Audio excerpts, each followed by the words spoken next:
Hello, how are you? Good to see you.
Good morning, everybody. Okay. And good morning to those of you who are watching virtually as well. I'm Dean Logan, the Los Angeles County Registrar, Recorder, County Clerk. Really appreciate you all being here. I hope those of you who participated in the tour here at our ballot processing center in the City of Industry enjoyed the tour this morning. We're very proud of this facility and always enjoy having people come and visit and learn more about the process. Slower, please. Okay, I have to slow down. So today is our public hearing on the 2026 election administration plan for Los Angeles County. Because this is a public hearing and a public meeting, I'm going to start today with our county land acknowledgement. The County of Los Angeles recognizes that we occupy land originally and still inhabited and cared for by the Tongva, Tatavian, Serrano, Quiche, and Chumash peoples. We honor and pay respect to their elders and descendants, past, present, and emerging, as they continue their stewardship of these lands and waters. We acknowledge that settler colonization resulted in land seizure, disease, subjugation, slavery, relocation, broken promises, genocide, and multi-generational trauma. This acknowledgement demonstrates our responsibility and commitment to truth, healing, and reconciliation, and to elevating the stories, culture, and community of the original inhabitants of Los Angeles County. We are grateful to have the opportunity to live and work on these ancestral lands. We are dedicated to growing and sustaining relationships with Native peoples and local tribal governments, including, in no particular order, the Fernandino, Tatavian,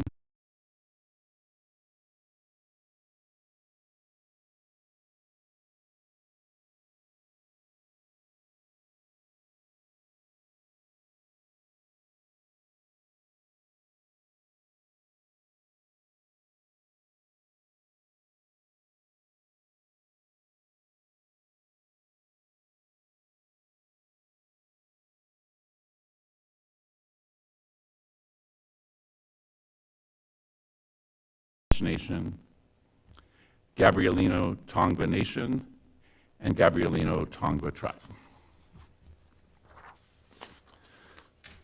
So thank you again for joining us here at the Ballot Processing Center and virtually for the final public hearing on our 2026 election administration plan. I want to share just briefly a little bit of background about this plan and what it covers. The election administration plan is a requirement under California's Voters' Choice Act, which is legislation that was passed in 2016 that gives counties the option of adopting a voting model that includes a combination of voting by mail for all of the registered voters in the jurisdiction and also operating vote centers that are available to all voters in the county, different than the traditional single day of voting polling place model.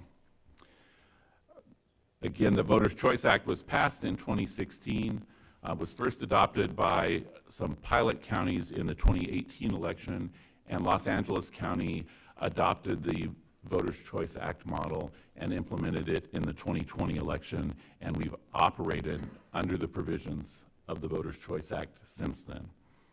Currently, there are 30 of the 58 counties in California that operate and administer their elections under the Voters' Choice Act, and those 30 counties represent 78.4% of the entire electorate of the state of California. So we appreciate the continued engagement of community members, advocates, and partners who help strengthen elections in Los Angeles County. I do want to take a moment to in particular acknowledge and thank Kathy Fong and Adrian Avalar of our Program and Policy Compliance Division in our office who coordinated the activities of the election administration plan and this hearing. We also have members of our executive leadership team from the Registrar, Recorder, County Clerk that are present today and will be participating later in the program, as well as our communications team, which is here facilitating the virtual element of the hearing today. Los Angeles County is home to the largest and most diverse electorate in the country, and our election model is built with that reality in mind, and that's incorporated into this plan. We embrace that scale to deliver innovative and accessible voting options through the county's publicly owned voting system, aptly called Voting Solutions for All People. For the 2026 election cycle, every one of our 5.8 million registered voters will receive a vote-by-mail ballot, ensuring universal access to the ballot box. That access is further enhanced by ensuring multiple options for returning a voted ballot and options for in-person voting at vote centers located throughout the county 10 days prior to and on Election Day. As we have since we began operating under the provisions of the Voters' Choice Act, our plan reflects an extension going beyond the minimum requirements of the Voters' Choice Act. We will actually recruit more vote centers and have more ballot drop boxes than the minimum requirements of the law. Currently, we anticipate recruiting 640 vote centers and operating 420 ballot drop boxes in the 2020 election cycle. Additionally, we will deploy our mobile and flex voting options to reach voters who may otherwise face barriers. And this is a program we're particularly proud of in Los Angeles County that, again, is not defined in the Voters' Choice Act, but meets the spirit of the Voters' Choice Act by recognizing that there are voters in our counties who otherwise might not be able to make it to traditional vote centers, who face barriers of geographic barriers, smaller communities, especially in the northern part of our community, those who are unhoused or experiencing homelessness, and those who have accessibility issues that may prevent them from going to a vote center during the regular scheduled period. And this really aligns with the philosophy of our Voting Solutions for All People voting model in Los Angeles County, where sort of fundamental principle for us was meeting voters where they're at. Our goal in LA County is that during the voting period, that somewhere in the path of travel of every voter in Los Angeles County, they will see that there is a place where they can go and participate in the election. Key to that is also our language accessibility program. And our language accessibility program reflects the cultural fabric of LA County. We are supporting voters in English and 18 additional languages and expanding our commitment with new direct language assistance phone lines, one for each supported language. That's a significant change. In the past, we had a general line that you listen to a menu of all of those 18 languages to select which language you needed support in. Now we're providing a designated line and number for each of those languages. The Voting Solutions for All People model was designed through a community-driven process and remains uniquely publicly owned. It is intentionally built to support voters with disabilities, voters with limited English proficiency, and any voter who needs assistance. As part of our continuous improvement, we are preparing for accessibility and security enhancements to be tested with disability community partners in early 2026.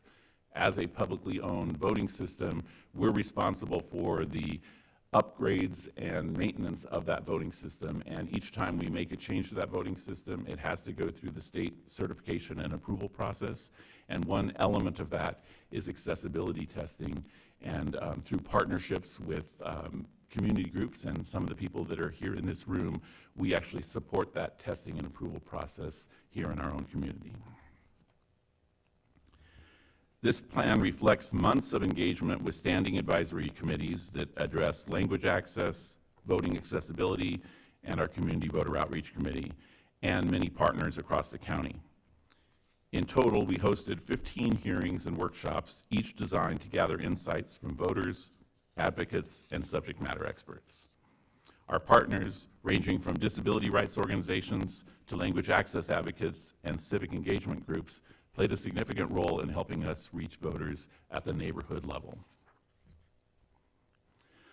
I want to acknowledge the organizations who co-hosted and supported this outreach and helped us reach over 3,000 people.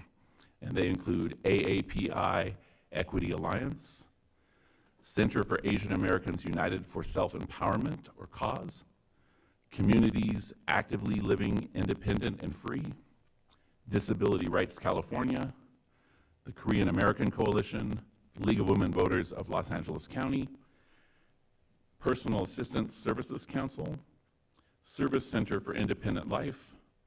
We appreciate also the local city clerks, including Lancaster City Clerk Andrea Alexander, who's featured in the photo montage behind me, who helped expand access and visibility for voters in their communities.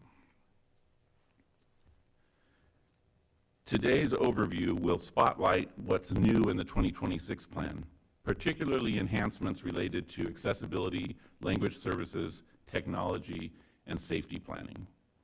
The full plan is available on our website at lavote.gov/EAP, and it's available in all supported language and includes a detailed explanation of how potential vote centers are evaluated for community access, security, and operational readiness. As conditions and voters' needs evolve, so does our approach. We are adapting our planning to reflect demographic changes, emerging security considerations, and opportunities to make voting even more accessible. Our commitment remains constant. Deliver elections that are secure, equitable, and easy to participate in for every voter, regardless of where they live, what language they speak, or what their access needs may be. The collaboration reflected in this plan is a testament to what Los Angeles County can achieve when government, advocates, and community voices work together. And that's represented by your participation in the hearing today, and we sincerely appreciate that partnership. I always like to remind people that the voting process belongs to the voters of Los Angeles County. It doesn't belong to this office. It doesn't belong to the county. It belongs to the voters. Our job is to facilitate that process. And in a county the size and complexity of Los Angeles County, we cannot do that alone. We have to rely on the partnership of our community advocates and those who help encourage people to take part in our electoral process. So thank you again for being here. I'm going to turn it over now to Kathy Fong and Adrian Avalar from our team, who will go into more specifically the elements of the plan and the things that have changed in this particular iteration of the plan. And then after that, I'll come back up to facilitate any public comments or questions that you may have. Thank you.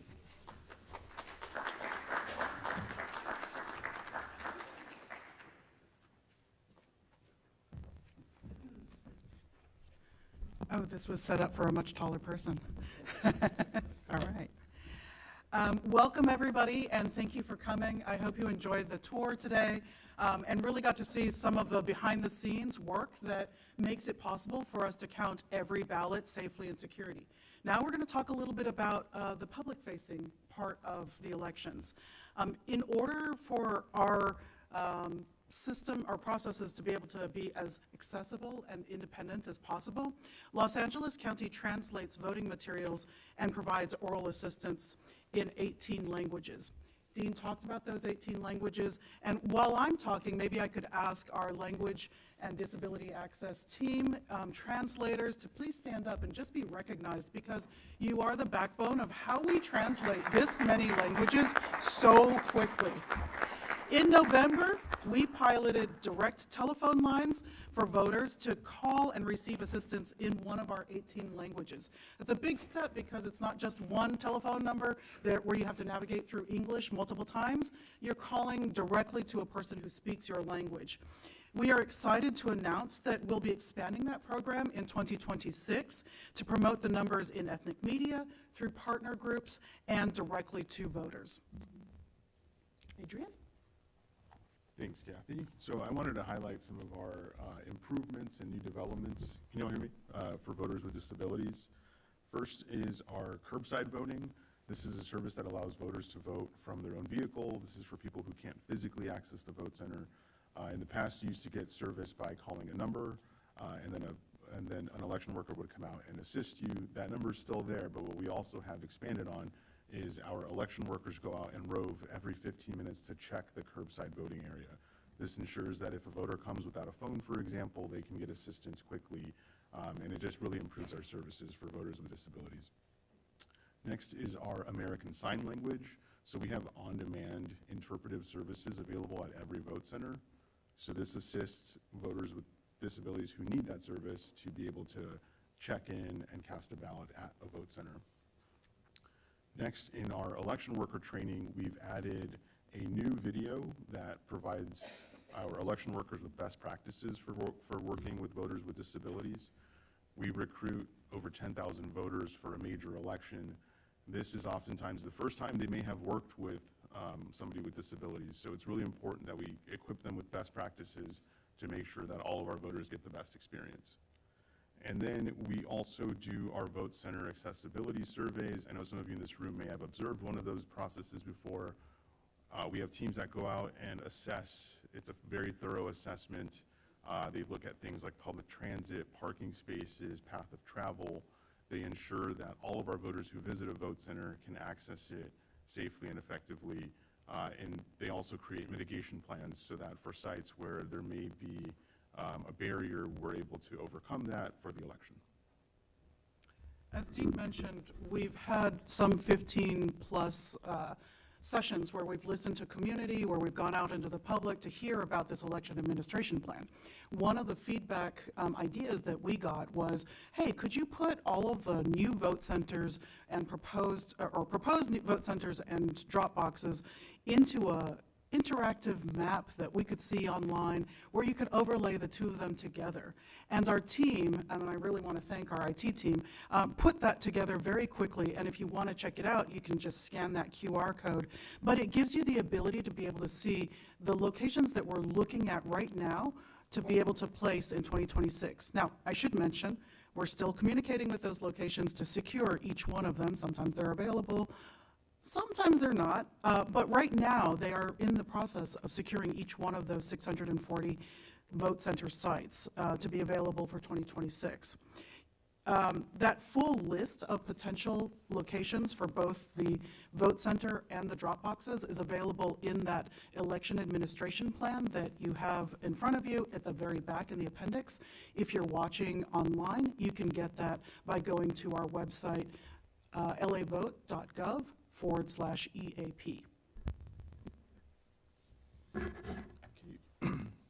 So we have a community voter education and outreach team that's very active throughout the year.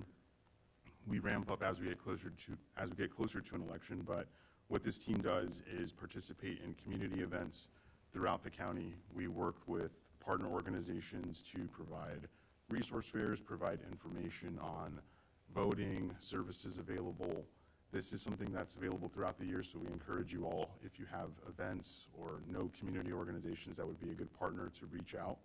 Some examples are we go to naturalization ceremonies where we can provide voter registration services to new citizens. This is a really exciting opportunity. It's one of the kind of major milestones for people on their naturalization journey, so we're really excited about that program. We go to schools, colleges, universities to provide education on voter registration. It's really important for voters in their civic life to start early and get pre-registered, for example, here in California. And then we also work with our local community partners. So we work with cities, we work with the county family as well. We also present at local city events, community events, even city council meetings. We can be reached at outreach@rrcc.lacounty.gov. That's the best place to send us any potential leads on events.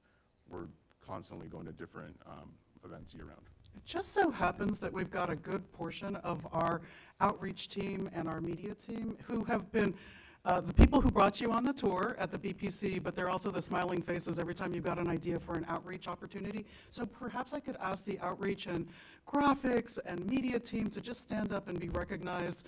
These are the friendly faces that you would be reaching out to if you've got something going on in your city, in your community. Please reach out to them. Yeah, and some of the photos on the slide are from actual outreach, or they're all from outreach events. You can see I think that's USC, it's a registration festival. We also have, that was National Voter Registration Day at USC, LA County Fair from a naturalization ceremony. So again, if you have any events, please reach out. Great. All right, so now let's talk about election security and making sure that we have contingency plans for challenges or changes that may be happening that are unexpected. So we do maintain a robust contingency plan for disruptions at vote centers and throughout the election period. And I would just urge everybody to look at our election administration plan. There's a whole section that talks about our various approaches to making sure that we have secure ballots, our technology is protected from cyber attacks, and that we're thinking about contingency in terms of mobile voting and pop-ups to be able to cover if there's things like natural disasters or power outages. But one of the things that is our newest plan and project is that we've created a team of election resource liaisons, and they're specially trained in de-escalation and mediation techniques. We partnered with Los Angeles County Human Relations Commission, and we deployed these ERLs, or we call them ERLs, with our troubleshooters. They go to all of the vote centers, and this time, for the first time, we were piloting this in order to be prepared to address any incidents where it might not be appropriate to call law enforcement, but we do want to be sure that we can have undisrupted elections and give a safe space for our voters to be able to cast their ballots. So this is an exciting program, and by 2026, we're going to be doing a lot of feedback sessions to figure out what went well, what do we need to improve on, so that by 2026, we're ready to deploy, I hope, an even better ERL program. And I just want to recognize Aaron Navarez, who is with our elections, operations, and logistics team. He'll be coming up for questions later on, but a lot of the pieces that we've talked about are carried out by teams that Aaron leads. And with that, I think we're going to get our questions lined up. So if people have questions, I believe we have a microphone. Yes, okay, we do have a microphone, and people can just raise your hands and we'll bring the microphone to you. If you're watching on YouTube, there is a chat function that you can send your questions to us. And while we're setting all of that up, I would ask our Assistant Registrar Recorders and also Dean Logan to join us on the stage for questions and answers. So if you've got a question in the room, you all had a lot of questions during the tour, so don't be shy. I know you have more. Please raise your hand. And while we get set up over here. We have a question. Okay, we have a question. Do you have a partnership with an organization called DJs at the Polls? Our last election, we had a DJ set up in the park next to the ballot box, the drop box. We've heard about DJs at the polls coordinating. I think your mic is on. Not on? It's got a green light. Should be fine.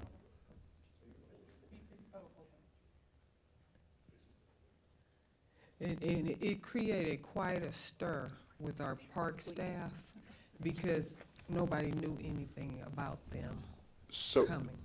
is that on now? Yeah. So we had heard about that. It was a organization outside of any engagement with our office. I think it was outside of any engagement with Los Angeles County. We made sure that it was as minimally disruptive as possible. It sounds like there may have been some disruption there. Again, it was not a organization that partnered with us or even let us know what they were doing. Things like that often happen during the election voting period. So I think the best way is communication with our office. If they are doing something that is, again, disrupting the voting process, we will reach out. We have different modes of engaging with those entities. I'm not sure, Mike, if you have any additional insight into that particular group. They weren't really disruptive, just nobody knew they were coming, and so it created, park staff. Everything is so serious around elections, and it was election day, and they just showed up, so everybody, I went out to see who they were. It was a nice guy. He was DJing, but he didn't know the area, where he was and who was in the park. So And we've had bands before, mariachis before at vote centers and locations. Again, we try to coordinate as much as we can, especially with our communications team, to make sure there's no disruption. But again, if we could learn about that in real time, we'll follow up as best we can. And I will just add, and thank you, Aaron, and thank you for letting us know about that. I think what we want to do is reach out to those groups, because there is actually really good research to show that those types of activities bring people out to vote. So we don't want to discourage that, but to your point, it's easier when we know about it, so we can help coordinate it and help promote, so. They claim it increases 3%. Yep, so, which would be great. If that's true, then we would welcome that, as long as it's not disruptive. Okay, another question back here. We have a question from Anne. Okay. I do notice that there's a language that's missing that I think needs to be included, and that's Arabic. I find it surprising that Arabic is not on the list of languages. And I also wonder, in this particular environment that we're dealing with, and people are really concerned about even going to grocery stores, even buying food, even going outside their homes. I don't expect you to cover it all in this response, but I know you're very aware that this needs to be a safe place for people to come and vote, or really can stay at home and vote if that's where they need to be. Thank you for both of those comments and questions. On the language issue, I'll address that briefly, and then Kathy, if you wanted to say anything. Our language designations are based on the Federal Voting Rights Act designations and also the California Voting Rights Act designations, which are based primarily on census data that comes out every 10 years. So to date, Arabic has not been identified as a threshold language. That said, we have a history in LA County of going beyond the minimum requirements, and we do conduct our own analysis of language needs in the community. So we will take that under advisement. I also believe we are expecting new designations from the Secretary of State under the state law very soon, any day now, and we will look to see if that becomes a qualified language. Yes. It's possible, yes. On the second issue, I don't, Kathy, did you want to say anything else about that? No, go ahead. On the second issue, your point is very well received, and this was an issue for us going into this most recent special election in 2025, it's imperative that we provide a safe, not just physically safe, but also civically safe space for voters to cast their ballots and to participate in the elections without intimidation, without fear, and without concern. I think that is one of the strengths of the Voters' Choice Act model, because it does give voters broad control over when and where to cast their ballots. So as you mentioned, they can utilize the vote by mail ballot, multiple ways to return that. They can, if they choose to vote in person, they can choose whatever location and whatever day within the parameters that are allowed to do that. So what we have tried to focus on in our outreach is to remind voters of their ability to ensure a safe and secure voting experience. We don't want to elevate a situation or to ask law enforcement to be present at vote centers, because that also could be viewed as a form of intimidation. So reminding voters that if there's something that they see at a voting location or a ballot drop box that makes them uncomfortable, that they have the opportunity to use any other vote center or drop box, and also to report that information to us so we can respond. So I really appreciate you elevating that point. Hi, Dean. Just a couple of comments and then a few questions. One is, like, on the programs that you all do well, like the mobile voting program and different other options and services that you all provide, providing more detail on those and how they work, but also where the successes have been, is really beneficial to folks, because it shows that you all are doing that outside the box thinking. Also providing information with data on pre and post VCA elections, including those, and maybe referencing back to them, just so folks are aware of what's changed and have that information, because I think a lot of people are interested in seeing what the changes have been, if there have been changes, and being able to reference those. Also, because we just went through a special election, providing people a summary of how special elections will be run would be really helpful, because I know a lot of counties were kind of scrambling to get all of the pieces lined up for the November special election, and so being able to give people peace of mind on, in the future, this is what it'll look like. To that point, Section 5 moving forward, it'd be great to have more details and information on what the future will look like for LA County, you know, with the major elections, but also moving forward, because LA County utilizes the VCA model when running just regular elections that they do more frequently than most counties. So that would be helpful. Also, excuse me, making ERLs, we touched on it, go through disability training, because that is you know, not often thought about, but also very relevant and very important part of the process, to make sure that folks who are put in those situations know how to handle folks, or know how to interact and communicate with folks with, you know, whether it's a mental health crisis or other kind of disability issue. Also, DRC does support the 2 mailers. You know, one of the stories that I always tell is that,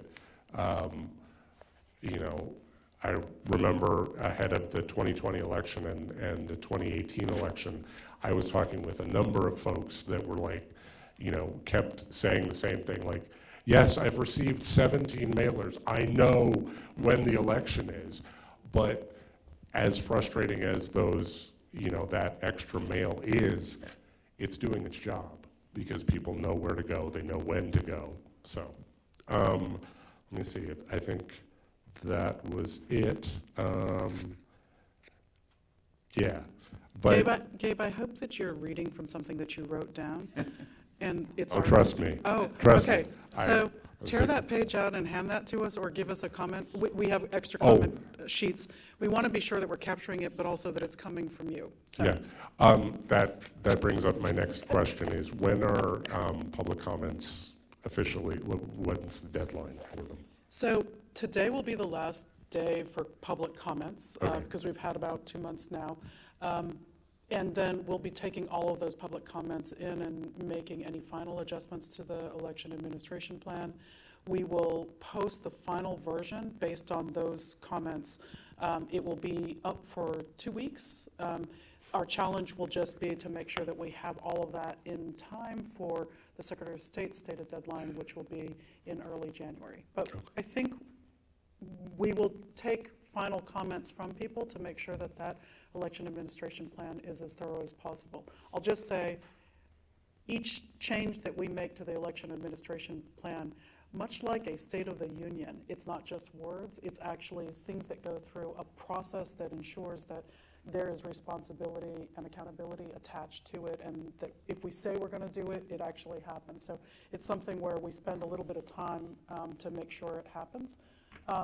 Last piece is that we'll also need some time to do all the translations into our 18 languages. But all of that is possible if people get their comments in by tonight.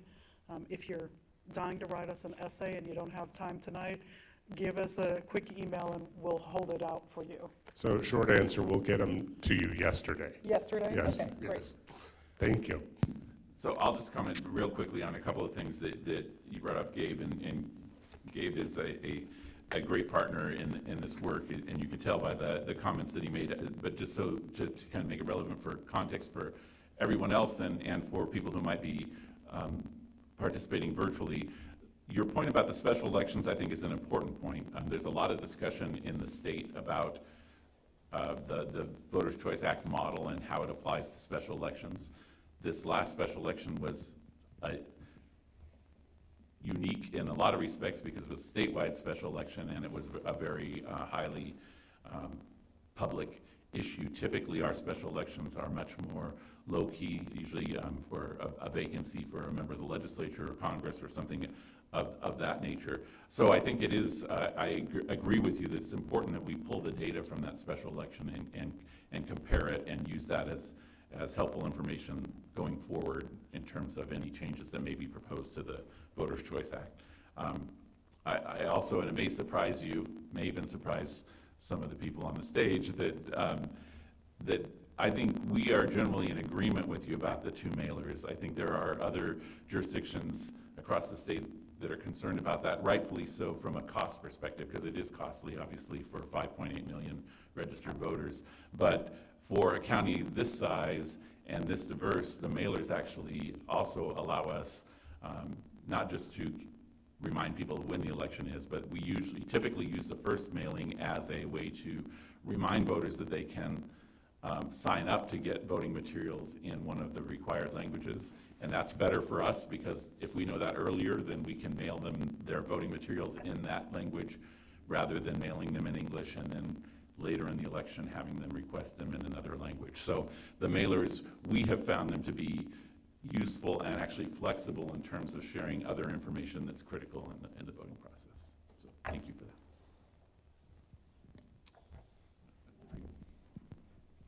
Getting my steps in today. Yeah, my question is, there is a lot of information, tremendous amount of information that you collect at the command center, whether it is archived and for how many years it is archived. And if it is archived, whether it is available, some part of some unclassified information which might interest to general public, whether it is available through la.gov or any other website for general public. Mike and Ahmed, do you want to comment on that? Great question. Most of the information that you saw on the in the command center dashboards, that is very operational and transient information. Its usage is actually in the moment. So for example, the wait time is increasing. That is at that moment is very useful. Now, there's some information that obviously we need to track for historical purposes. For example, tally information, which is a public information. So it all depends on what type of information, what's the turnout, for example. That gets saved as per the regulations that's available. Now, it may not be available in the same format that you saw. There may not be a dashboard that shows to the public about the tally. For example, tally will be the results.website, our standard website. That will show the information of the tally or the results of or turnout of an election. But what you saw is more operational, more meant for internal consumption, for us to make those decisions rapidly and faster in that moment in time. Yeah, we're at So to Aman's point, many of what you saw, the dashboards that were on the wall, are more operational so we can make informed decisions quickly, rapidly, and deploy resources where they are needed or relevant. Some of the dashboard information or data that we collect that is publicly available are things like our wait time features. So people who want to vote in person at a voting location, at a vote center in the county, they can know approximately how much time they'd be waiting at that particular location. So that type of information that's valuable for the public to understand and know to make informed decisions. We certainly want to obviously make that as public as humanly possible. So that is something that, as you saw on the wall, is available to the public. And while some of the information that you saw isn't immediately available on things like our website or public-facing portals, it is still public information that many community members and media members do inquire about. So it really isn't much of a secret per se. In large, usually, and that's a large part of my responsibility and my team here, is getting calls from media members or community partners or cities and saying, hey, we'd like to know where the busiest voting locations are, or in particular, what type of language support can we expect at certain areas. And they really do range from that to, how much longer do you think, or how many ballots are remaining to be counted in my particular council district, city district, things like that. So we collect the information, we maintain the information, and we have it centrally stored for our department and our leadership here. But that information is readily available upon request, and if there is interest after this particular meeting, I'm more than happy to have a conversation, a sit down. We can share details and contact information, and we can certainly ensure that moving into next year's election cycle, if there is an interest to have that information readily shared, or or know who to contact to get that information, I'm absolutely happy to have that conversation.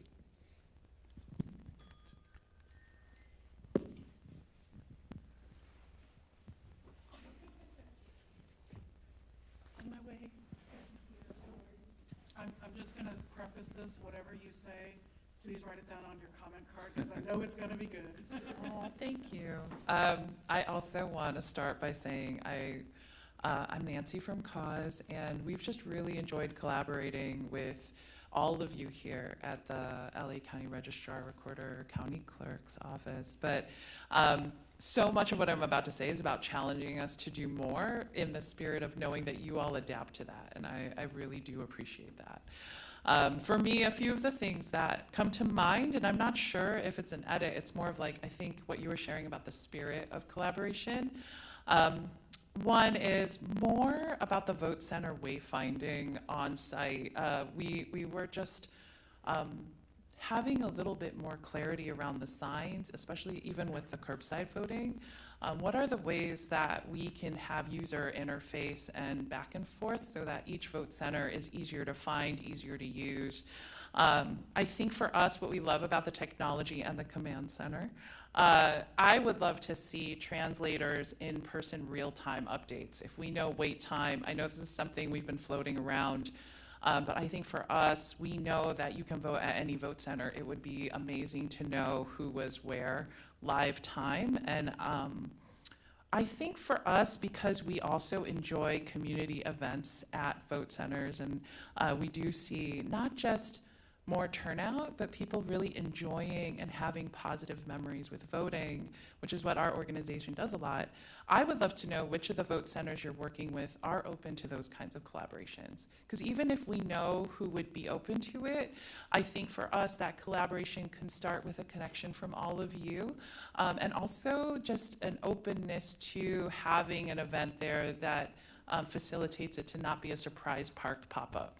And so I think for me, would just love more at vote centers, more fun voting.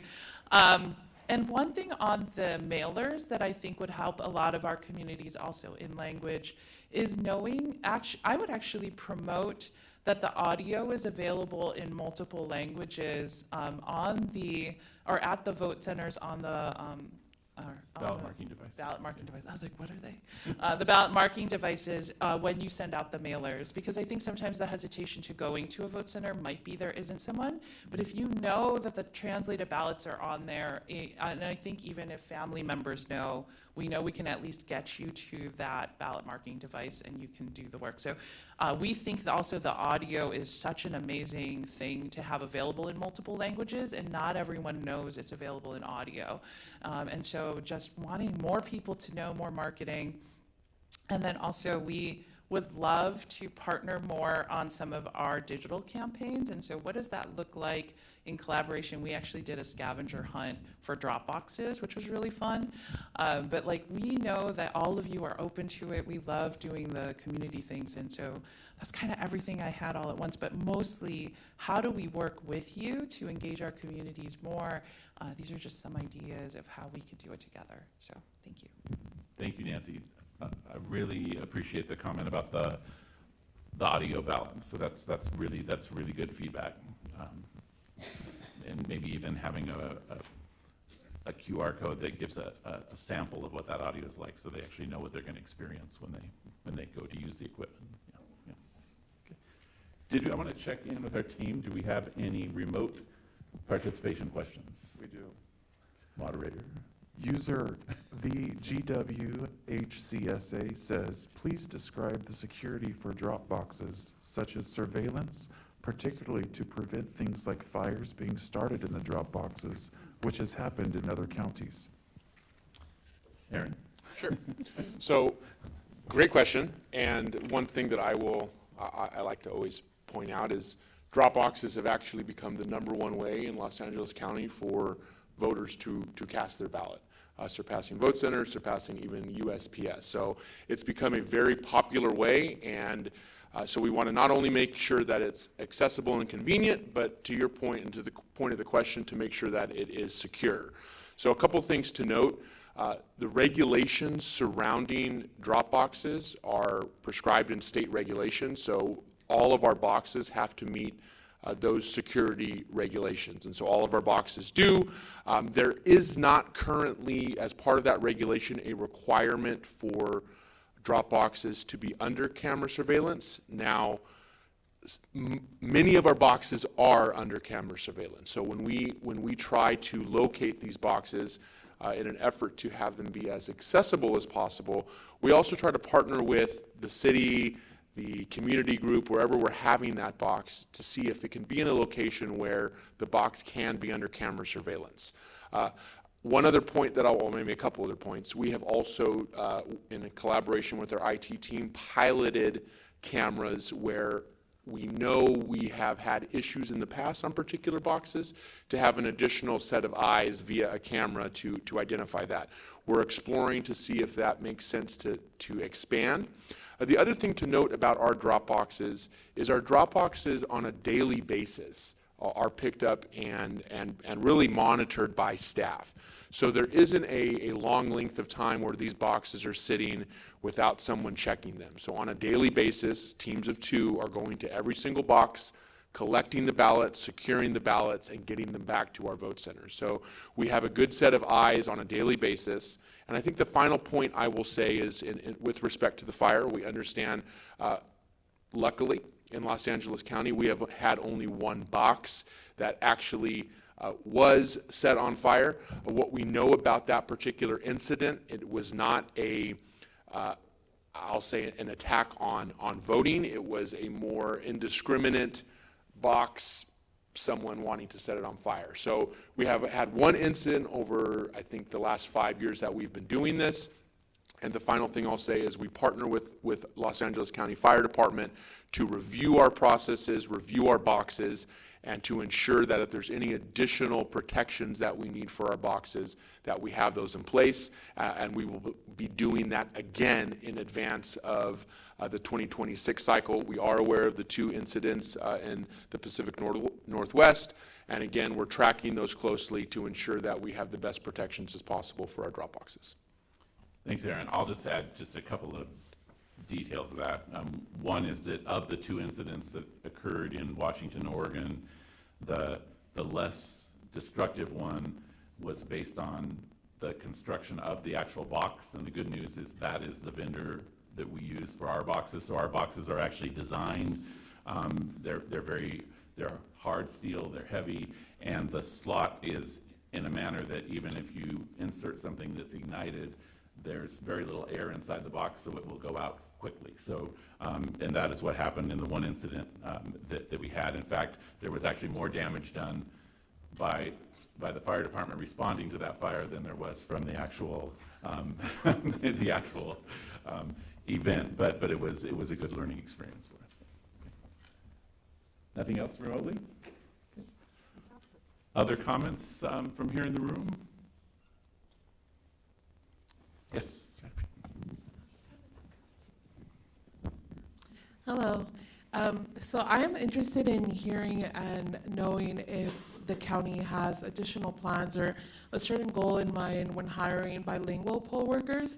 I work for Ultimate Health Services. We have a great partnership with you all for our Flex Field Center program. And I've witnessed a lot of times when we don't have a bilingual poll worker that speaks specifically Spanish, for example, that it could create frustration or add to like additional wait times for voters when checking in, only because there's that language barrier there, right? So I just wanted to know if there's a specific goal or a number that the county aims for when hiring bilingual poll workers. So I'm going to ask Aaron to talk about that generally, then Kathy to talk about a pilot project that we're doing on verifying the quality of the bilingual skills, And then maybe Amin, if you could touch briefly on, because Amin always likes to remind us that there are technological solutions to this as well. So we'll let you wrap up with that. So yes, great question, and definitely appreciate the partnership with Ultimate. It's a great partnership. So yes, there are requirements. So we work every election. We'll work with our IT team to identify the vote centers where language access in the vote center is necessary. And so we have language targeting where every vote center, this is a very large and diverse county, and we cannot have 19 language speakers at all 640 locations. But we do targeting based on a lot of the data that we've discussed, census data and language request data. And that's how we do our targeting for vote centers. So some vote centers can have as many as 12 language, multilingual needed. Some can have as few as 2 or 3. Typically, and I know your question was specifically about the mobile voting program, and I'll get to that in a sec. So typically for every vote center, there is a absolute goal to have at least one Spanish speaker, and the vast majority of our multilingual election workers are Spanish speakers. When we are unable to secure a particular language speaker for a particular vote center, that's where our multilingual hotline comes great, because again, in the event that a Korean voter goes to a vote center where we don't have a Korean speaker, there's a quick way to identify, okay, let's get that person connected to a Korean support staff that can help them. We also have a tool, which we'll talk about and hopefully expand, that allows community groups to support our efforts in securing election workers for particular languages.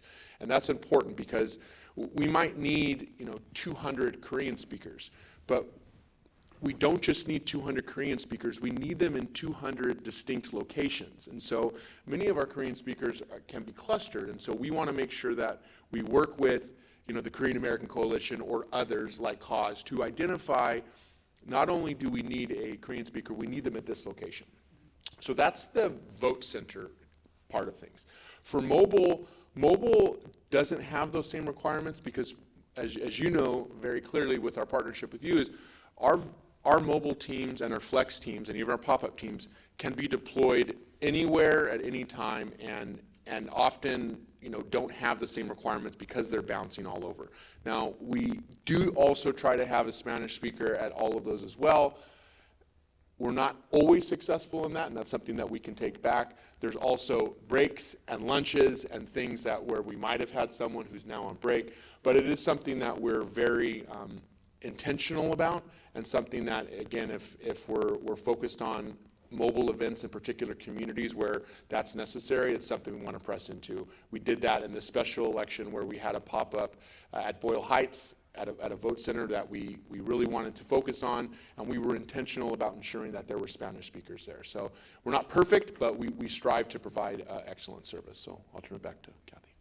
So one of the things that we're doing, I think, a lot more of is thinking about where our resources are across different bureaus. So if mobile is deployed and the Spanish speakers are already deployed to one location, but there's another location at Ultimate, and you say, hey, we're going to be in a community where we definitely need Spanish speakers, tell us ahead of time, and what we can do is coordinate to figure out who in outreach team, who on our language access team.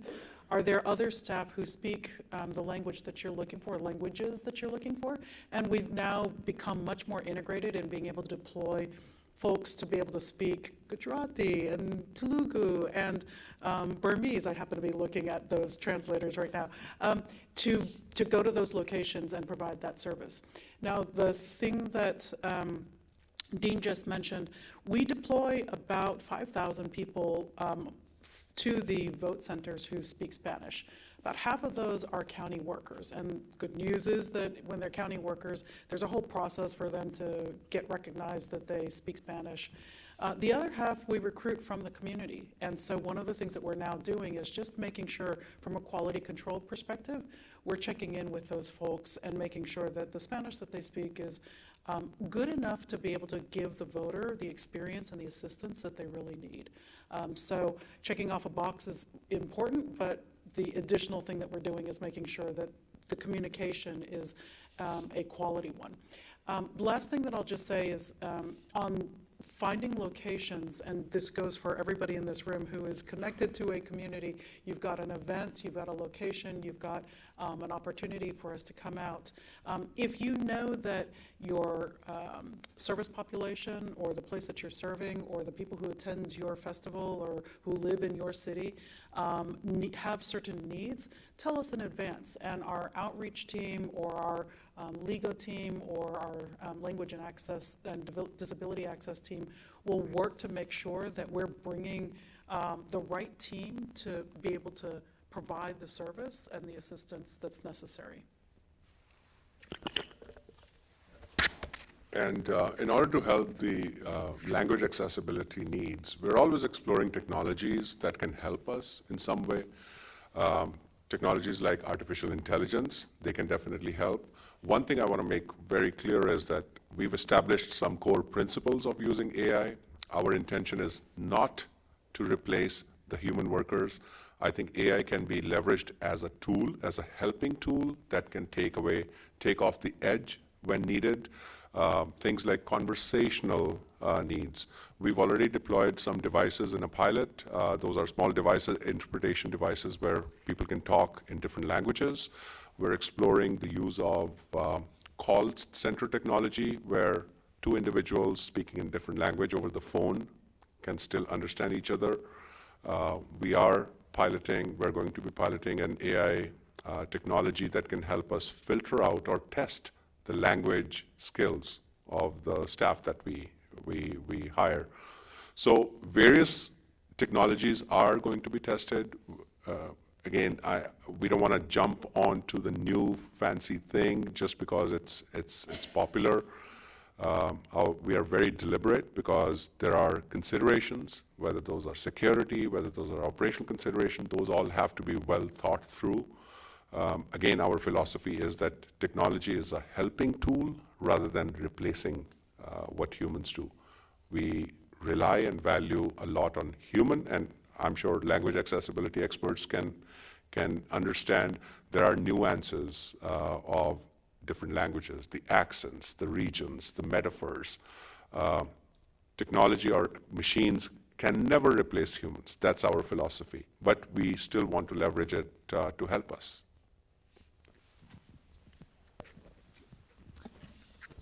Checking again on remote speakers. All right. Oh, we have one more over here. I think, yes, one more, and then that is all. Then you can write on your comments. Hi, my name is Andrea. I also work at CAUSE, but also just here personally as a youth that is pretty excited about civic engagement and voting. I think I just wanted to uplift what Nancy said earlier around possibility of exploring adding language to the Vote Center website. So I think the wait time is great.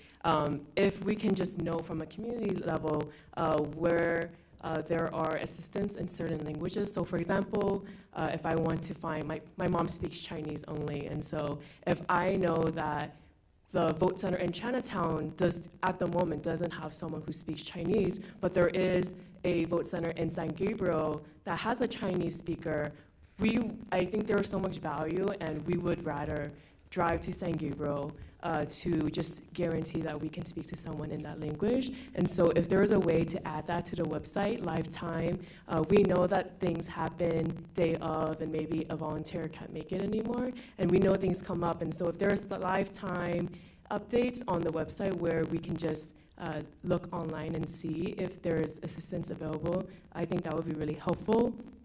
Second thing, this is more of just me being a voting nerd. I love PollPass. I don't think it's talked enough about, but it's my favorite way of voting. I vote via PollPass every single election, and I think there is opportunities for you all to use it. Mainly, I think because I am just graduated, and I think there's value of maybe even utilizing it on college campuses where the lines can get pretty long at vote centers. I think it is a good in-between of being able to look online, taking the time to do your research and kind of filling out all of the ballot questions, but also getting that same experience of being at the vote centers. And if you need the language assistance or ADA assistance, you have that piece as well. But also, I just know on college campuses, the lines do get pretty long during election days, and so maybe that is like a fun, innovative way to explore for future elections. But just wanted to throw that out as a fun piece. Thank you, appreciate that feedback. Okay, we are going to bring the public hearing to a close. I just want to thank the team who's here. I hope that you recognize that we brought the full leadership of the department here, and that represents the significance of this process for us. We want the feedback. While this election administration plan is largely our responsibility to carry out once it's adopted and approved by the Secretary of State. As I said in my opening remarks, in Los Angeles County, that only works in partnership with the rest of the community and recognizing that the voting process belongs to the voting public. So there's a lot of work represented in this plan for all of us up here to do, but there's a lot of opportunity for our community to partner in that, and the feedback that we've heard today is really helpful in that regard in terms of looking for more opportunities to partner on that. And we know that we have a big election cycle coming up. The candidate nomination and filing period for the 2026 election will begin later this month. So we are not resting after the special election. We are jumping right back into election mode, and it will help us to incorporate the feedback that we've heard today. So thank you for being here. Thank you for those of you who tuned in remotely, and for anybody who may be watching this at a later date. While it closes formally the public comment period, and we're going to publish the report, the opportunity for input and dialogue with us is always open, and we invite that feedback at any time. So thank you again, and happy holidays to all of you. Thank you.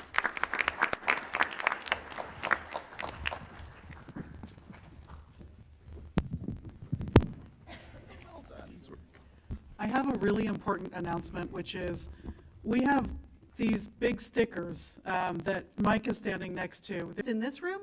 There's also one that's in the front lobby. And for those of you who want to hang around for a little bit and take pictures, it is a fun way of marking your election voting nerdiness. So we welcome anybody who wants to take pictures in front of either this sticker or the one that's out front. And we'll keep on screen the I voted, which has all 18 of our languages. Thanks.